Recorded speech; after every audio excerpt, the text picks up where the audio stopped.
योग दर्शन की 118वीं कक्षा। 117 कक्षाएं हो गई हैं। योग दर्शन का प्रथम समाधिपाद चल रहा है और इस समाधिपाद के अंतर्गत हम लोग 43वें सूत्र को देख रहे हैं। 43वें सूत्र की जो अवतरणिका है, भूमिका है, वो हमने कल देखी थी।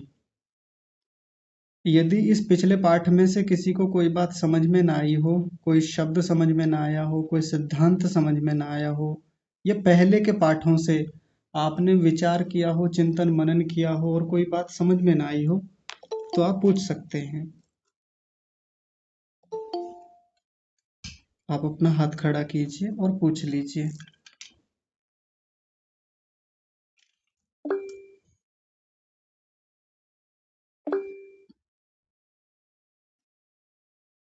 जी, राजकुमारी माता जी, आप बताइए। नमस्ते आचार्य जी। नमस्ते माता आचार्य जी, हाँ जी।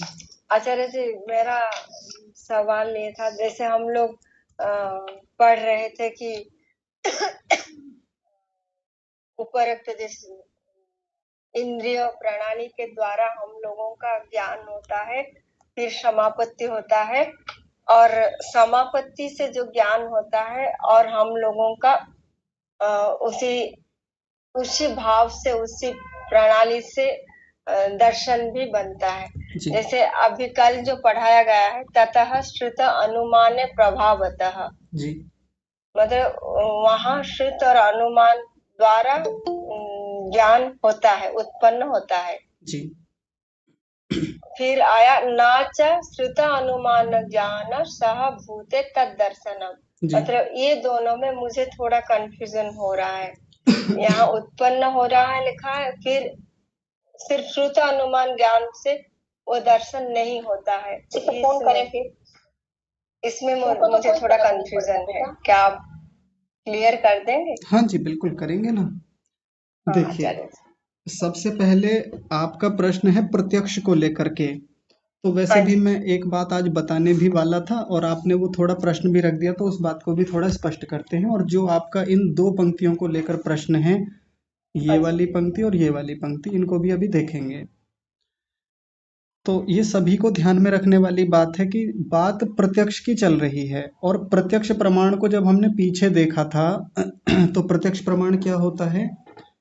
जब हमारी इंद्रिय प्रणाली बाहर के किसी विषय से जुड़ती है। इंद्रिय प्रणाली यानी कोई भी इंद्रिय, आंख है, नाक है, कान है, जीभ है या त्वचा है, वो बाहर किसी विषय से जुड़ती है। बाहर से विषय पहले उस इंद्रिय तक आता है, फिर उस इंद्रिय से मन तक जाता है और मन से फिर आत्मा तक जाता है। मन आत्मा को दिखा देता है। ये होता है प्रत्यक्ष। लेकिन यहाँ जो जिस प्रत्यक्ष की बात की जा रही है, ये बाहर की वस्तुओं का प्रत्यक्ष नहीं है। ये आंतरिक प्रत्यक्ष है, भीतर होने वाला प्रत्यक्ष है। ये कुछ ऐसे विषयों को लेकर हो रहा प्रत्यक्ष है जो बाहर वो चीजें है ही नहीं। जो स्थूल भूत हैं, पृथ्वी, अग्नि, जल, वायु, आकाश, या आगे सूक्ष्म भूत आएंगे, जो पंच तन्मात्राएं होती हैं, शब्द, स्पर्श, रूप, रस, गंध, इनका जो प्रत्यक्ष होता है वो बाहर इंद्रिय प्रणाली से नहीं होगा। ये बड़ी रोचक बात है, विचारणीय बात है, बड़े ध्यान से समझेंगे। बाहर कोई मुझे वस्तु देखनी है, मेरे घर में जो अलमारी है, इस अलमारी में जो पुस्तकें रखी हुई हैं वो देखनी है, तो कैसे देखता हूं मैं? मेरी चक्षु इंद्रिय वहां जाके लगती है अलमारी से, पुस्तकों से, और वहां से एक वृत्ति मेरे आंखों तक जाती है, आंखों से मन तक जाती है, मन वैसा ही रंग जाता है और मन आत्मा को वैसा ही दिखा देता है जो बाहर का रूप है, बाहर का विषय है। ये होता है प्रत्यक्ष, इसको प्रत्यक्ष प्रमाण बोलते हैं। लेकिन यहाँ जो प्रत्यक्ष हो रहा है जिन चीजों का, निर्वितर्का समापत्ति में जो परम प्रत्यक्ष है, ये प्रत्यक्ष थोड़ा अलग प्रकार का है। इसमें इंद्रिय प्रणाली का कोई योगदान नहीं है, बाहर जो इंद्रियां काम करती हैं, ये भीतर से ही होने वाला प्रत्यक्ष है। यानी मन उस पृथ्वी, अग्नि, जल, वायु, आकाश किसी से भी जुड़ेगा, जुड़ने के बाद वैसा ही रंग जाएगा और रंगने के बाद आत्मा को वैसा ही दिखा देगा। ये भी प्रत्यक्ष होता है। अब किसी को प्रश्न उठ सकता है कि ये प्रत्यक्ष होता है तो ये ज्ञान आता कहाँ से है? कहाँ से आ गया वो ज्ञान चित्त के भीतर से? भाई बाहर से आया ये बात तो समझ में आती है, बाहर इंद्रिय से जुड़ करके बाहर की वस्तुओं का ज्ञान हो जाता है। लेकिन ये भीतर भी भीतर जो प्रत्यक्ष हो रहा है निर्वितर्का समापत्ति में, ये ज्ञान आता कहाँ से है? तो जो बड़े विद्वान हैं, बड़े साधक हैं, बड़े अनुभवी लोग हैं, वो इस बारे में कहते हैं कि वो ज्ञान परमात्मा के माध्यम से आता है, यानी परमात्मा उस ज्ञान को कराने में सहायक होता है। सीधे सीधे नहीं आता, सीधे सीधे हो भी नहीं सकता, परमात्मा करवाता है उसको। फिर हमारी एक स्थिति ऐसी बन जाती है, एकाग्र समापन स्थिति ऐसी होती है कि मन बहुत एकाग्र होकर के जब उस वस्तु पर लगता है तो परमात्मा की सहायता से वो ज्ञान हमारे चित्त में उपस्थित हो जाता है। ये प्रक्रिया है, इसको प्रत्यक्ष कहते हैं। अब माता जी आपका जो अगला प्रश्न था वो है इस पंक्ति को लेकर के, जहां आपको थोड़ा सा समस्या हो रही है। ततः श्रुतानुमाने प्रभवतः, इससे पहले भी हम इस वाक्य को देखेंगे। सभी लोग एक बार फिर से देखिए इस वाले वाक्य को, तच्चः श्रुतानुमान योः बीजम। ये जो प्रत्यक्ष होता है, माता जी म्यूट कर लीजिए आप, मैं कर रहा हूं आपको। ये जो प्रत्यक्ष होता है ये श्रुत और अनुमान के लिए बीज का काम करता है। बीज का काम करने का मतलब क्या है? जब तक ये प्रत्यक्ष नहीं होगा तब तक शास्त्र नहीं लिखा जाएगा, तब तक वो प्रामाणिक बात नहीं कही जाएगी, तब तक अनुमान नहीं हो सकता। पहले ये प्रत्यक्ष करेगा कोई व्यक्ति, फिर उस बात को शास्त्रों में लिखेगा या बाद में बताएगा कि ऐसे ऐसे अनुमान किया जाता है। इसको कहते हैं बीज बनना। ये बीज बनता है, क्या बनता है बीज? ये जो प्रत्यक्ष किया है, ये जो जाना है चीजों को निर्वितर्का समापत्ति में। इतनी बात समझ में आती है माता जी आपको? जी आचार्य जी। हाँ, इतनी बात समझ में आ गई तो देखिए अब अगली बात तो बिल्कुल ऐसी ही है। अगली बात क्या है? ततः श्रुतानुमाने प्रभवतः, कि वहां पर, ततः माने वहां पर, ये जो स्थिति है कौन सी? यही निर्वितर्का समापत्ति वाली। इसमें होता क्या है? श्रुत और अनुमान उत्पन्न होते हैं। प्रभवतः का मतलब होता है उत्पन्न होते हैं, पैदा होते हैं। यानी कोई भी शास्त्र ऐसे ही पैदा नहीं होता, शास्त्र ऐसे ही नहीं लिखे जाते, उससे पहले उस व्यक्ति ने प्रत्यक्ष कर रखा है, समाधि लगाई है, समापत्ति लगाई है। इस वाली पंक्ति का अर्थ समझ में आया माता जी? जी हाँ। हाँ ठीक है। अब बस इस पंक्ति को देख लीजिए, क्योंकि ये पंक्ति थोड़ा समस्या कर रही होगी आपको, पिछली वाली पंक्ति से थोड़ा सामंजस्य नहीं बैठ रहा होगा। देखिए, हाँ जी। हाँ। हाँ देखिए इस पंक्ति को पीछे से देखते हैं। तद्दर्शनम, ये जो तद्दर्शनम है, तत् माने वह, दर्शनम माने प्रत्यक्ष। दर्शन और प्रत्यक्ष एक ही बात होती है। जो भीतर प्रत्यक्ष किया है निर्वितर्का समापत्ति में, उसको दर्शन भी कहते हैं या प्रत्यक्ष भी कहते हैं। तो ये जो दर्शन है, ये श्रुत और अनुमान ज्ञान के साथ नहीं होता है। न माने नहीं, सहभूतम माने साथ में, साथ में नहीं होता है। इससे श्रुत और अनुमान उत्पन्न होते हैं, लेकिन ये श्रुत और अनुमान से पैदा नहीं होता। ध्यान से समझिए एक बार फिर से। इसके बाद आगम प्रमाण तैयार होता है, इसके बाद शास्त्र लिखे जाते हैं। शास्त्र यहाँ जुड़े हुए नहीं होते, शास्त्र का प्रमाण अनुमान प्रमाण यहाँ काम नहीं करता। पीछे देखा था ना हमने कि सारी स्मृतियां, सारे शब्द संकेत, सारा श्रुत अनुमान ज्ञान, ये सब शून्य हो जाता है, परिशुद्धि हो जाती है, निवृत्त हो जाता है, हट जाता है। केवल वस्तु मात्र रहती है यहाँ पर। इस प्रत्यक्ष से श्रुत श्रुत प्रमाण और अनुमान प्रमाण उत्पन्न होते हैं, लेकिन उन दोनों प्रमाणों से ये दर्शन पैदा नहीं होता, ये कहना चाह रहे हैं। वो तो हट जाएंगे। इतनी बात समझ में आई माता जी? हाँ आचार्य जी। ठीक है, और विचार कीजिएगा। मतलब हाँ, हाँ जी। मतलब जैसे जैसे हम लोग सवितर्का से निर्वितर्का आते रहते हैं, हमारा संशय धीरे धीरे शुद्ध हो जाता है। हाँ, बहुत बढ़िया। और वो जो शास्त्र का जो जानकारी पहले से जुटा रखी है, अनुमान से जो जानते हैं, वो हाँ सब हट हाँ। जाता है, पीछे हो जाता हाँ है। हाँ हाँ। बहुत बहुत धन्यवाद आचार्य जी, मुझे दिमाग खराब कर रहा था इस तरह कैसे होता है बोल के। अच्छा जी। धन्यवाद आपका हाँ, बहुत। दिमाग खराब नहीं करना, जो चीज समझ में ना आए पूछ लेना है। जरूर मैं ये करूंगी। हाँ बहुत बहुत धन्यवाद आचार्य जी। जी, ठीक है। संतोष माता जी आप बताइए। आचार्य जी, मेरा जो यही प्रश्न था जो अभी आपने दे दिया जवाब, जी। यही था मेरा। अच्छा जी, ठीक है, बहुत बढ़िया। और आगे किसी का और प्रश्न है इस विषय को लेकर के?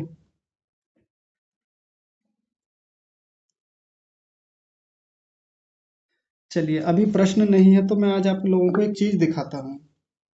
ठीक है, तनिक रुकिए, प्रतीक्षा कीजिए थोड़ी सी।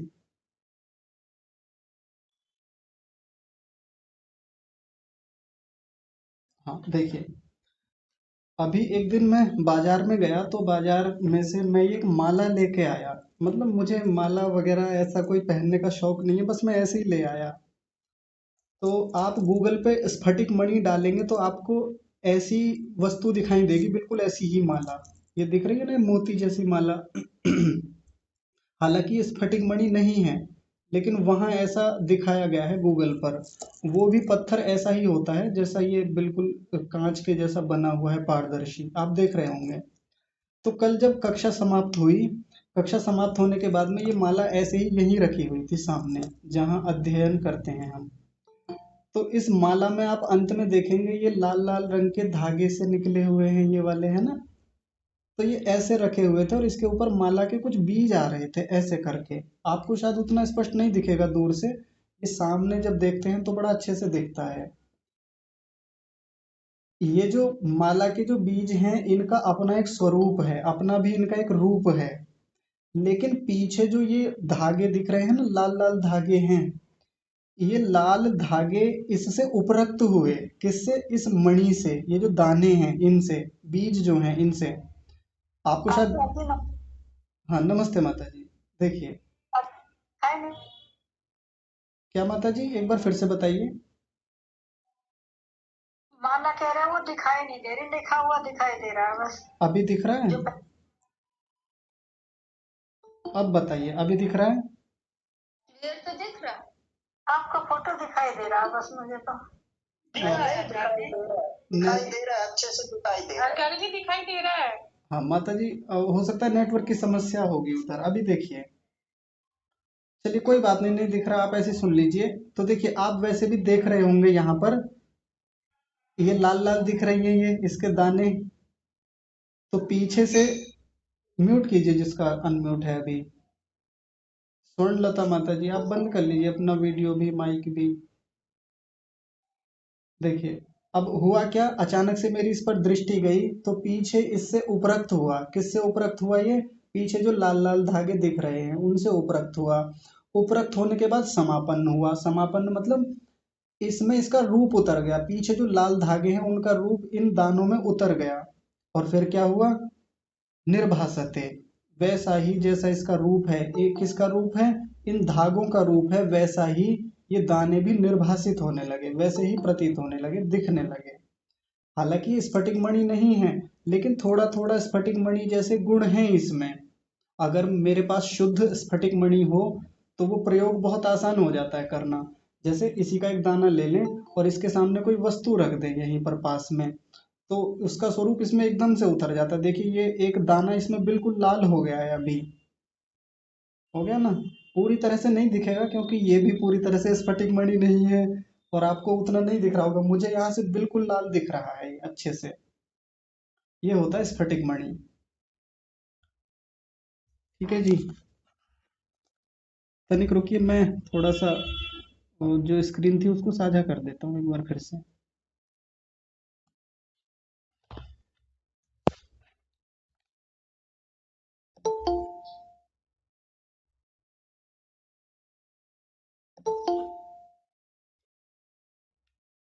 जी।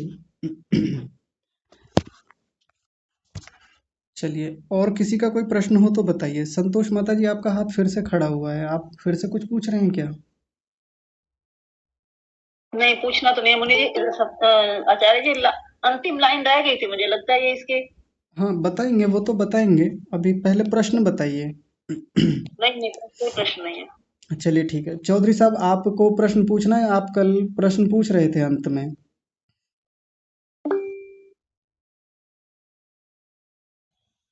जी आचार्य जी, सादर नमस्ते। नमस्ते जी, बताइए। आचार्य जी क्षमा चाहता हूँ, प्रतिकूलता की वजह से मैं समय से नहीं जुड़ पाया। हाँ कोई बात नहीं। आचार्य जी, मुझे केवल दो क्लैरिफिकेशन की वो तो आवश्यकता है। हाँ जी। बाकी तो समझ सब ठीक है। जी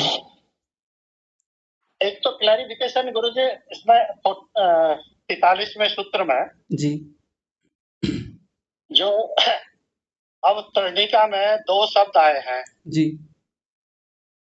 एक तो आया शब्द संकेत जी और फिर उसके आगे आया स्मृति। हाँ जी इससे आगे जो दूसरे शब्द हैं उसमें आया है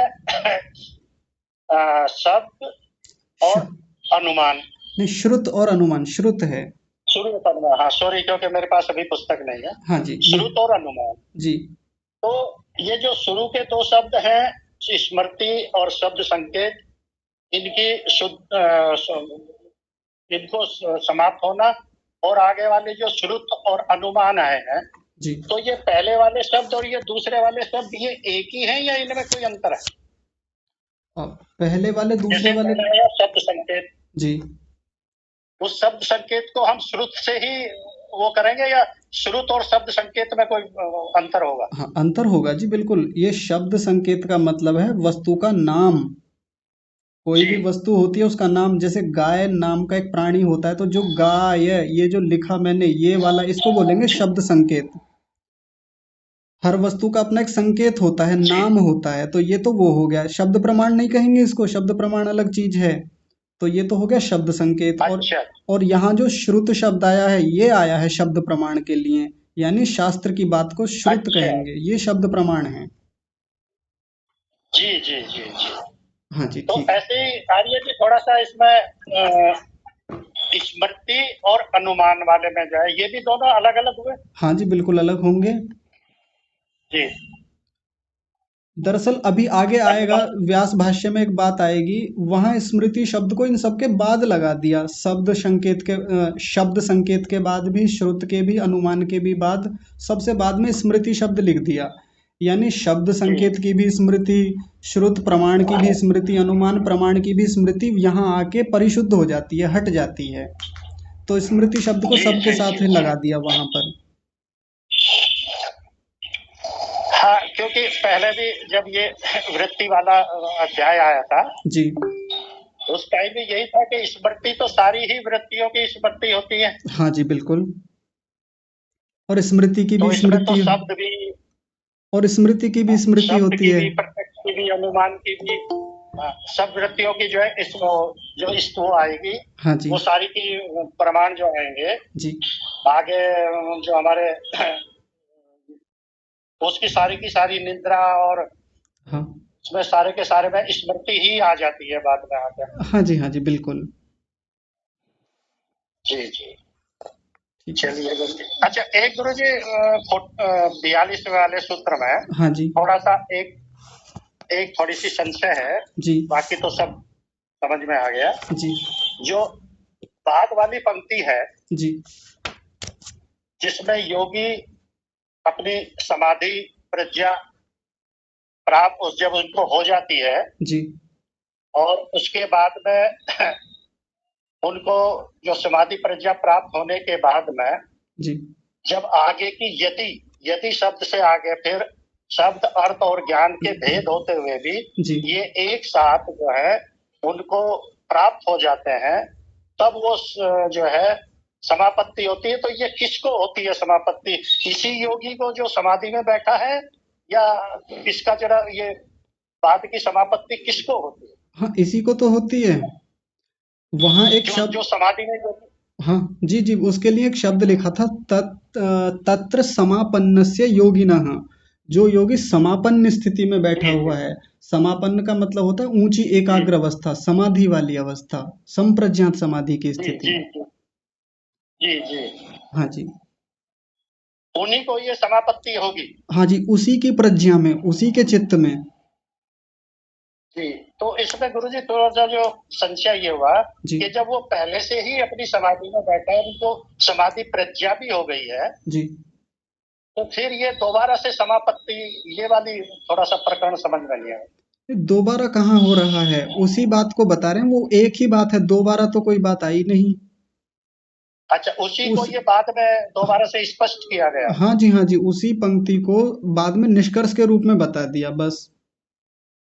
अच्छा जी, हाँ, चलिए ये मैंने चलिए, कहा था बहुत कि बहुत पूरी धन्यवाद। बात को एक पंक्ति में उन्होंने फिर से समेट दिया, ऐसा मैंने बोला था। जी जी जी जी, बस यही थोड़ी शंका थी हाँ जी, आचार्य जी, बहुत बहुत धन्यवाद। जी। अच्छा, कल अंत थोड़ी में आप एक प्रश्न प्रतिकूलता और के लिए। कर रहे थे। जी 17वें सूत्र में 3 शब्द आए थे, प्रमाता, प्रमाण और प्रमेय। जी जी जी जी जी जी। तो मुझे याद था और मैं ये चित्र भी लेके आया आपके लिए। देखिए, प्रमाता शब्द न्याय दर्शन में ग्रहित्री यानी आत्मा के लिए आया है। जी जी जी प्र और वहाँ प्रमा शब्द भी होता है या प्रमाता कह लीजिए, जो ग्रहण करने वाला जी। है। आप म्यूट कर लीजिए, आपकी ओर से शोर भी आ रहा है। हाँ, मैं गुरु जी थोड़ा प्रतिकूलता में हूँ। हाँ, कोई बात नहीं, वो होता है। और ग्रहण शब्द का मतलब यहाँ प्रमाण से है। अभी केवल शब्दों पर रहें वो, क्योंकि वो तो न्याय दर्शन अपने तरीके से चीजों को खोलता है। इतना ही देख लें बस। ग्रहण प्रमाण से संबंधित है। और एक शब्द बचा प्रमेय। प्रमेय मतलब जिसका प्रत्यक्ष किया जाता है, जिसको जाना जाता है। प्रमाता जानने वाला, प्रमाण जिसके माध्यम से जाना जाता है, जो साधन है। और प्रमेय वो होता है जिसको जाना जाता है, जो सामने रखी हुई वस्तु है। अब अलग अलग समाधि में ये वाली जो संप्रज्ञात समाधि की अलग अलग समाधियां हैं, इनमें अलग अलग चीजें होती हैं। प्रमाता तो हमेशा एक ही रहेगा। प्रमाता कौन रहेगा? आत्मा, जानने वाला। और प्रमेय बदलते रहेंगे। इसमें प्रमेय होते हैं स्थूल भूत, इसमें सूक्ष्म भूत, इसमें इंद्रियां और इसमें आत्मा खुद रहता है प्रमेय। और प्रमाण जो रहेंगे, ग्रहण जो रहेंगे, जानने के जो साधन रहेंगे, वो हर बार चित्त ही रहेगा, या इंद्रियां भी कह सकते हैं। मुख्य रूप से चित्त कहा जाएगा। चित्त प्रमाण के रूप में रहेगा, चित्त ग्रहण के रूप में, जानने के साधन के रूप में रहेगा। अब समझ में आ रही है यहाँ से जो संगति बैठती है इनकी?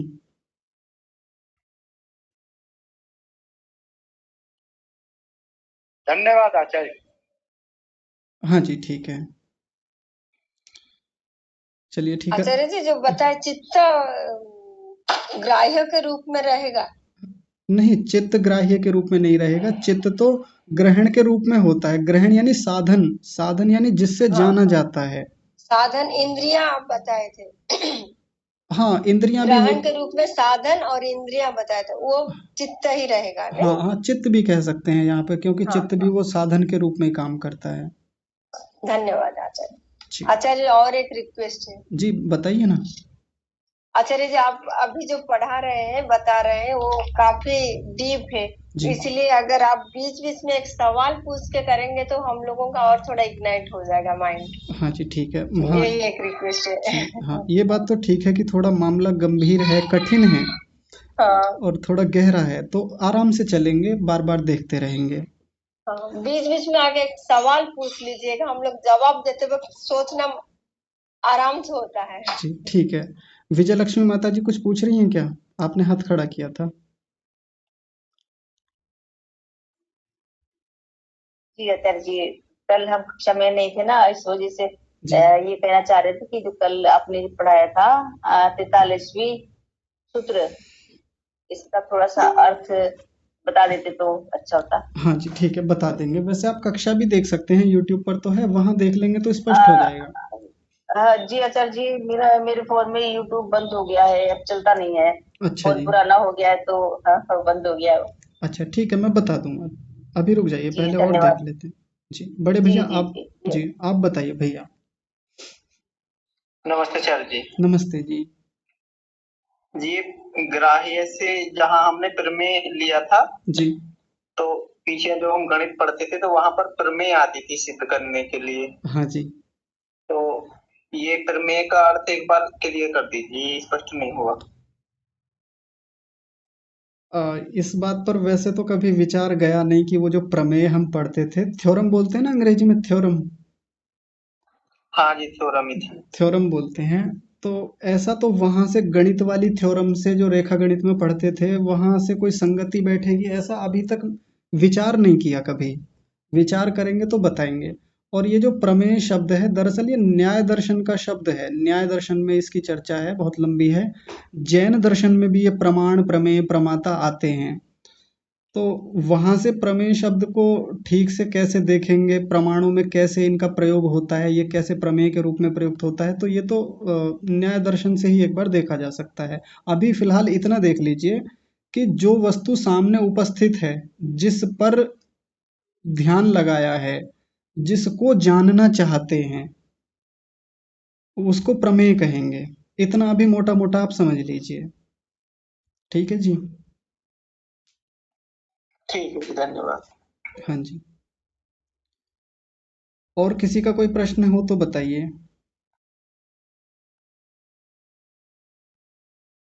चलिए, तो एक छोटी सी बात आपके सामने रखते हैं। जो लोग आर्य समाज से जुड़े हुए हैं कक्षा में, जिन्होंने महर्षि दयानंद सरस्वती जी को पढ़ा है, तो आपने एक बात सुनी होगी कि जब हम कोई गलत काम करते हैं, कोई भी ऐसा काम करते हैं जो पाप कहा जाता है, तनिक रुकिए, तो उस पाप कर्म को करने से पहले या पाप कर्म को करते समय कुछ मन में भाव बनते हैं। कैसे भाव बनते हैं?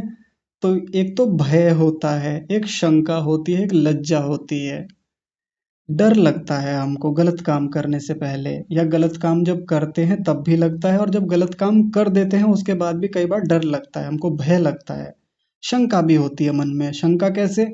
ऐसा होगा कि ऐसा होगा, वैसा तो नहीं हो जाएगा, ये शंका बनी रहती है मन में, कहीं ऐसा ना हो जाए। एक होती है लज्जा। लज्जा यानी शर्म आती है कि ये काम ठीक नहीं लग रहा, ये ठीक होगा कि नहीं होगा, ऐसा एक मन में वो लज्जा जैसी स्थिति बनी रहती है, शर्म रहती है उसको लेकर के। जैसे बाकी अच्छे कामों को लेकर मन में कॉन्फिडेंस रहता है, प्रसन्नता रहती है, यहाँ लज्जा होती है। अगर इसी बात को हम कक्षा में लगा करके देखें तो बहुत सारे लोग कक्षा में प्रश्न पूछने से डरते हैं, उनको एक लज्जा जैसी रहती है, शर्म जैसी रहती है। अब ऐसा तो नहीं कह सकते कि ये कोई प्रश्न पूछना गलत काम है, प्रश्न पूछना कोई पाप का कर्म है, कोई ऐसा अनुचित कर्म है कि इसको पूछने में डर लग रहा है जी, भीतर से शर्म आ रही है, शंका हो रही है, कहीं ऐसा ना हो जाए, कहीं हंसी ना उड़ जाए, मेरी मजाक ना उड़ा लें, ये शंका बनी रहती है। तो अब आप लोग तय कीजिए, आप लोग देख लीजिए, जो प्रश्न नहीं पूछ पाते हैं, जिनको डर लगता है कक्षा में प्रश्न पूछने से। विजय लक्ष्मी माता जी कह रही थी कि मुझे बड़ा डर लगता है, बोलने में भीतर से एक हिचक आती है, हेजिटेशन होता है कि मैं कैसे पूछूं। तो इसमें ऐसा कुछ है ही नहीं, कोई गलत काम थोड़ी कर रहे हैं हम प्रश्न पूछने में। आप एकदम आराम से सहज होकर के प्रश्न पूछिए। और ऑनलाइन कक्षाओं में ये बड़ी अच्छी बात होती है, ना कोई आपके चेहरे को देखता है, ना आपकी बॉडी लैंग्वेज को देखता है, हाव भाव आपके दिखाई नहीं देते हैं। आप स्नान करके बैठे हैं, हाथ मुख धो के बैठे हैं कि नहीं बैठे हैं, कौन देख रहा है? यहाँ पे कोई नहीं देखता, बस हमारी आवाज़ ही तो जाती है। अगर प्रश्न पूछने में हमसे कुछ बातें इधर उधर हो गई, थोड़ी बहुत एक दो शब्द इधर उधर हो गया, ठीक से रख नहीं पाए अपना प्रश्न, कोई बात नहीं, मैं उसको ठीक करा दूंगा प्रश्न को। नहीं भी रख पाए, दोबारा रख दीजिए, कोई समस्या नहीं है। पर यदि डर बना हुआ है, शंका बनी हुई है, लज्जा आती है प्रश्न पूछने में, तो फिर वहीं जाता है अनुमान फिर हमारा सबका कि जैसे गलत काम को करने में भय, शंका, लज्जा होती है। नहीं तो जब अच्छा काम करते हैं, आप थोड़ा उल्टा करके देखिए, जब कोई अच्छा काम करने जाते हैं, पुण्य का काम करने जाते हैं, तो मन में उत्साह होता है, डर थोड़ी होता है, निर्भय स्थिति में व्यक्ति निकलता है। जैसे भारतीय सेना के जवान इस समय निर्भय होकर लगे हुए हैं, एक बड़े उद्देश्य के लिए गए हुए हैं वहां पर, तो निर्भय हैं, कोई डर नहीं किसी प्रकार का। शंका थोड़ी बहुत तो आती है, लेकिन फिर भी उनको अपने ऊपर भरोसा है, विश्वास है, उनको अपनी ताकत पे, अपने जो अस्त्र शस्त्र हैं उन पर भरोसा है, तो अब शंका भी उतनी रह नहीं जाती उनको, उनको विजय पर पूरा भरोसा है कि विजय होगी ही होगी। और लज्जा, लज्जा किस बात की? बढ़िया काम के लिए जा रहे हैं, तो जब हम किसी अच्छे उद्देश्य के लिए, बड़े उद्देश्य के लिए निकलते हैं, तो डर की तो कोई बात ही नहीं है, शंका की भी कोई बात नहीं, लज्जा की भी कोई बात नहीं। तो जैसे हमारे भारतीय सैनिक इस समय युद्ध में जुटे हुए हैं, लगे हुए हैं, बिना डर के, शंका के और लज्जा के, तो ये भी तो ऐसा ही काम है स्वाध्याय का काम कोई छोटा मोटा थोड़ी होता है, या कोई गलत काम थोड़ी है, हल्का फुल्का काम थोड़ी होता है, ये भी साहस का काम है। यहाँ इतनी आसानी से लोग नहीं रुक पाते। और जितना गंभीर विषय समापत्तियों का चल रहा है, लोग सोने लगते हैं, निद्रा आ जाती है ऐसे विषय में, आसानी से रुकते नहीं हैं। यहाँ पर पीछे जो चर्चाएं चल रही थी मन को लेकर के, आत्मा को लेके, ईश्वर को लेकर के, उनमें तो बड़ी रोचकता आती है, बड़ा अच्छा लगता है सबको। हाँ, कितनी बढ़िया बात है, ये हमारे काम की बात है, ये बड़ी मजेदार बात है। तो सक्रिय रहते हैं सभी। लेकिन यहाँ समापत्ति तक आते आते थोड़ा रूखापन आता है, कक्षा में संख्या कम होने लगती है, थोड़ा सा दिक्कत होती है। मैं बार बार कह रहा हूँ इस बात को। लेकिन थोड़ा और एक बार विषय को जाकर देख लेंगे घर पे, तो प्रश्न बनेंगे, निश्चित रूप से बनेंगे। यदि हमारे प्रश्न नहीं बन रहे हैं, प्रश्न आता ही नहीं है दिमाग में, तो इसका मतलब चिंतन हो ही नहीं रहा है, हम विचार कर नहीं रहे हैं उतना विषय पर। एक दो बार जाके देखिए और निर्भय होकर पूछिए, निसंकोच होकर के पूछिए। आप एक चीज देखिए, आज इसी विषय पर थोड़ी बात कर लेते हैं। अभी परसों की बात है, कक्षा समाप्त हो गई थी और एक छोटी सी नन्ही सी बिटिया कक्षा में बोली। उन्होंने गायत्री मंत्र सुनाया, बहुत छोटी सी हैं, शायद 3 वर्ष की होंगी। गायत्री मंत्र सुनाने में उन्हें बिल्कुल डर नहीं था, क्योंकि उन्हें ये पता ही नहीं है कि कक्षा में कितने लोग हैं, मुझे कोई सुन भी रहा है, देख रहा है। इस बात से अनजान होकर के मस्ती से, बड़ी प्रसन्नता से उन्होंने गायत्री मंत्र सुना दिया और भी जो बातें उनसे पूछी उन्होंने बताई। तो कक्षा में हमारे बड़े भैया हैं, हमारी भाभी जी भी रहती हैं, वो भी अपने पुत्र के साथ जुड़ते हैं, यानी मेरा जो भतीजा है वो भी है साथ में। 4.25 वर्ष की उनकी आयु है। ईश्वर स्तुति प्रार्थनोपासना के 7 मंत्र उन्होंने सुनाए। एक महामृत्युंजय मंत्र सुनाया और यज्ञ का एक मंत्र सुनाया, और बड़े निर्भय होकर के मस्ती से सुनाए सारे, मजे मजे में। 4.5 साल का वो बच्चा है, लगभग 4.25 साल का। कोई डर नहीं है, कोई शंका नहीं, कोई किसी प्रकार की लज्जा नहीं। क्यों लज्जा करें? तो ये जो भीतर जो भावनाएं है ना कि मेरी हंसी उड़ जाएगी, मजाक उड़ जाएगा, क्या सोचेंगे लोग, क्या कहेंगे लोग, तो इन सबको एक और रखिए, चर्चा में आइए। एक दिन एक बात कही थी मैंने। देखिए, मैं बहुत सारी कक्षाओं से जुड़ा हूँ, जब मैंने अध्ययन किया है, जब मैं पढ़ा हूँ, आज भी पढ़ता हूँ। तो जो गुरुकुलों में जो कक्षाएं चलती हैं ना, वहाँ के जो अध्यापक हैं, आचार्य हैं, वो तो बहुत बुरी तरीके से फटकारते हैं अपने शिष्यों को, अपने छात्रों को। बल्कि मैंने तो बड़ी प्रेम से कहा था, क्योंकि मैं जानता हूँ कि इतना रूखा विषय होने के बाद भी 60-70 लोग कक्षा में नियमित जुड़ते हैं। वहां तो बहुत बुरी हालत रहती है, आचार्य बार बार समझाते हैं, और गुरुकुल के वो पढ़े हुए स्नातक बड़े लोग जो दर्शन पढ़ रहे हैं, जिनके पास व्याकरण भी कंठस्थ है, उनकी भी रुचि नहीं बन पाती इस विषय में। बहुत गहरी बात बता रहा हूँ आपको। जब उनसे कोई प्रश्न पूछा जाता है तो मौन हो जाते हैं, उत्तर नहीं दे पाते, ऐसी स्थितियां हैं। तो यदि उस दिन की कक्षा में मैंने आपको थोड़ा सा कहा था कि विषय को देखिए, विषय को समझिए, तो इस उद्देश्य से नहीं कि आपको डांटना उद्देश्य था किसी को, बस इसलिए ताकि हम पूछें। और एक बात और कही थी, उस बात को थोड़ा और आज आगे बढ़ा के कहते हैं। जैसे कथाएं होती हैं, जैसे आपने जागरण देखे होंगे, जागरण हो रही है, कहीं कथाएं हो रही हैं, तो वहां बस एक व्यक्ति सामने से बोलता रहता है और नीचे जो श्रद्धालु लोग हैं वो बस केवल सुनते हैं। वहां पर प्रश्नोत्तर का कोई स्कोप होता ही नहीं है, कोई अवसर नहीं है। लेकिन दर्शन की दुनिया थोड़ी अलग है। दर्शन की दुनिया में तर्क होते हैं, विचार चलते हैं, बातचीत होती है, प्रश्न होते हैं। केवल सुनने मात्र से बात नहीं बनती। मैं जानता हूं सुनकर के आप बहुत कुछ समझ लेते हैं, यहाँ से जो बातें आप तक पहुंच रही हैं वो आप अधिकांश बातें पकड़ लेते हैं। कोई व्यक्ति कम पकड़ पाता है, कोई थोड़ा ज्यादा पकड़ लेता है। जिसकी बुद्धि अच्छे से काम करती है उसके पास ज्यादा चीजें पहुंच रही हैं, जिसकी आयु अधिक हो गई है, बुद्धि कुछ कम काम करने लगी है, तो वहां तक कम चीजें पहुंच पा रही हैं। वही तो है, सात्विकता और राजसिकता का मामला है। जिसकी बुद्धि में राजसिकता ज्यादा है वो कम पकड़ पा रहे हैं, जिसकी बुद्धि में सात्विकता ज्यादा है वो अधिक पकड़ पा रहे हैं, विचार भी अधिक कर रहे हैं। लेकिन बात तो तभी बनेगी, पढ़ने का आनंद तभी आएगा और ये योग जीवन का हिस्सा तभी बनेगा जब चर्चाएं होंगी। और चर्चाएं होती हैं 2 वे कम्युनिकेशन के माध्यम से, 1 वे कम्युनिकेशन नहीं। 1 वे कम्युनिकेशन वो होता है जिसमें एक व्यक्ति बोलता है, सब सुनते हैं। और 2 वे कम्युनिकेशन वो होता है जिसमें मैं भी बोलता हूँ, आप भी बोलते हैं, मैं भी सुनता हूँ, आप भी सुनते हैं। आप बोलते हैं, मैं सुनता हूँ, मैं बताता हूँ, आप सुनते हैं, ऐसे ये चर्चा होती है। तो बाकी आप कोई विषय पढ़ रहे हैं, गणित भी पढ़ रहे हैं, विज्ञान भी पढ़ रहे हैं, वहां भी ये चीजें रहती हैं। अध्यापक ये चाहता है कि प्रश्न पूछें, लोग ज्यादा से ज्यादा बच्चे आए और मुझसे प्रश्न पूछें, ताकि एक मंथन बने, एक विचार बने, नई चीजें उभर के आए सामने। ये जितना विषय है, हो सकता है सारी बातें मुझे ना पता हो। देखिए, मैं भी एक मनुष्य हूँ, मेरी भी कुछ सीमाएं हैं, मेरी लिमिटेशंस हैं।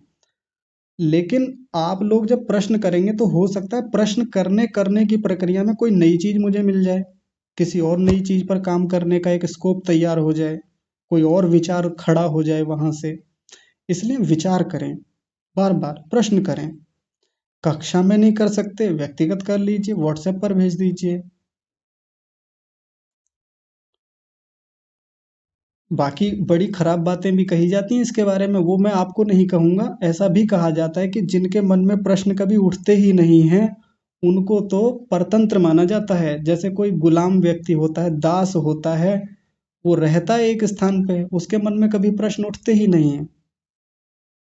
तो प्रश्न बनाइए और पूछिए धूमधाम से। आज का विषय तो यहीं पूरा होने वाला है, लेकिन आज के विषय को समाप्त करने से पहले आज के लिए एक किसी ने रिक्वेस्ट की थी, किसी ने एक बात रखी थी मेरे सामने, वो मैं आपके सामने बस रख देता हूँ और फिर समाप्त करते हैं। इस समय देश में बड़ा गंभीर माहौल चल रहा है, भारत और पाकिस्तान के युद्ध को लेकर के बहुत गंभीर स्थितियां हैं।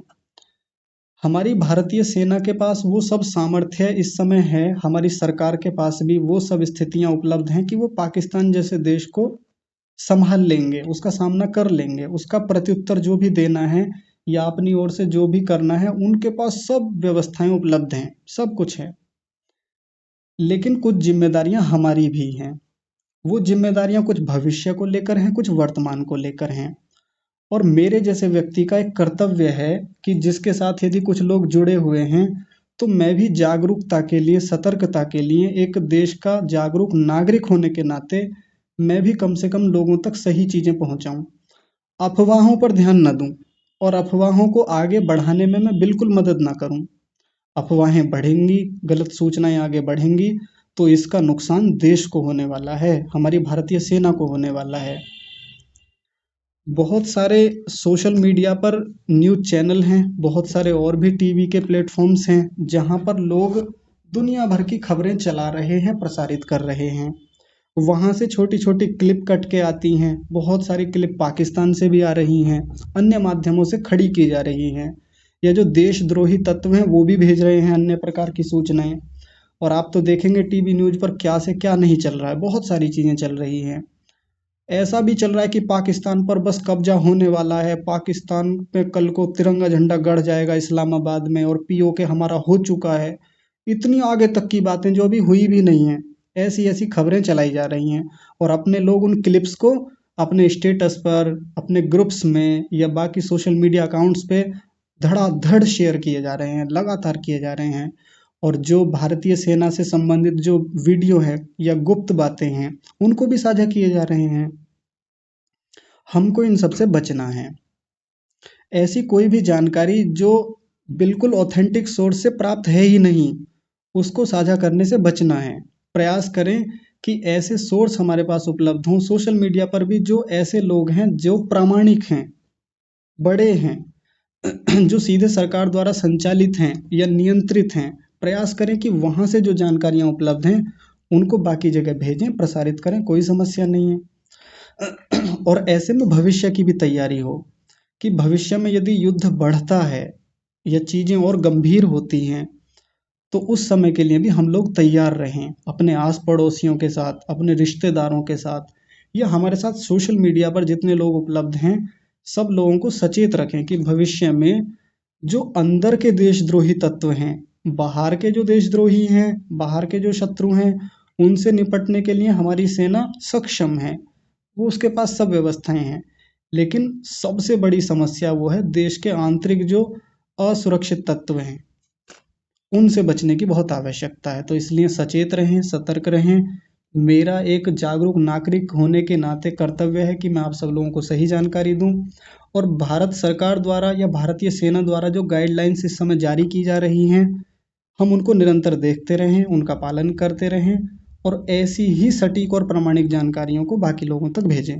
बस एक अंत में बात, छोटी सी बात और कहूँगा, वो ये है कि यदि आपके कॉन्टेक्ट्स में, आपकी रिश्तेदारियों में कोई भी व्यक्ति जो सेना में है, जो इस समय आर्मी में है, जो सीमा पर गए हुए हैं, जो युद्ध में गए हुए हैं, बहुत गंभीर स्थिति में वो लोग हैं, बहुत ही ज़्यादा उनके ऊपर दबाव है, बहुत सारी जिम्मेदारियां हैं, तो अब उनके घर वालों को चिंताएं हैं, उनके घर वालों को बहुत ऐसी दुख की स्थितियां हैं जब वो बेचारे अपने आप को संभाल नहीं पा रहे हैं, क्योंकि सबके मन में एक डर रहता ही है कि पता नहीं कल को क्या हो जाए। तो यदि आपके कांटेक्ट में ऐसे कोई लोग हैं तो उनसे बात कीजिए, उनसे मैसेज से बात कीजिए, कॉल से बात कीजिए, मिलने का अवसर मिले तो मिल लीजिए, उनको अकेला मत छोड़िए। जैसे मैं बताता हूँ, मैंने आज 3-4 लोगों से बात की, क्योंकि मेरे भी कांटेक्ट में कुछ हैं लोग जो इस समय भारतीय सेना में हैं। एक बीएसएफ में है, हमारी कक्षा के ही वो सदस्य रहे हैं, उनसे भी बात की, उनका कुशल क्षेम जाना, इस समय वो ड्यूटी पर हैं। एक और हैं, वो इस समय ड्यूटी पर गए हुए हैं, तो उनकी जो धर्मपत्नी है मेरी, उनसे भी बात हुई आज। वो बड़ी चिंतित थी क्योंकि वहाँ कांटेक्ट नहीं हो पा रहा था किसी कारण से, तो उनको समझाया, उनको दिलासा दी, उनका उत्साह बढ़ाया। ऐसे ही पूर्व सैनिक भी हैं जो इस समय जुड़े हुए हैं किसी भी प्रकार से, जैसे हमारी कक्षा में इस समय आदरणीय श्रीमान कर्नल राजवीर जी हैं, तो आज उनसे भी मैंने बात की, उनको कक्षा की जानकारी भी थी, कई दिनों से वो कक्षा में नहीं थे। तो ऐसे लोगों से भी जुड़े रहें, क्योंकि वहाँ से जानकारियाँ सटीक मिलेंगी, अच्छी जानकारियाँ मिलेंगी, हम अफवाहों से बचेंगे। और अपनी भारतीय सेना के जो परिजन हैं, जो उनके परिचित हैं, उनके साथ जरूर जुड़े रहें, उनका उत्साह बढ़ाएं और ऐसी संकट की घड़ी में, कष्ट की घड़ी में उनके साथ अवश्य रहें, उनको अकेलापन महसूस ना होने दें। तो बस मेरी बातें तो यही समाप्त होती हैं, आज की कक्षा को विराम देते हैं, मिलते हैं कल, आगे विषय आरंभ करेंगे। तब तक के लिए आप सभी को सादर प्रणाम। ओम।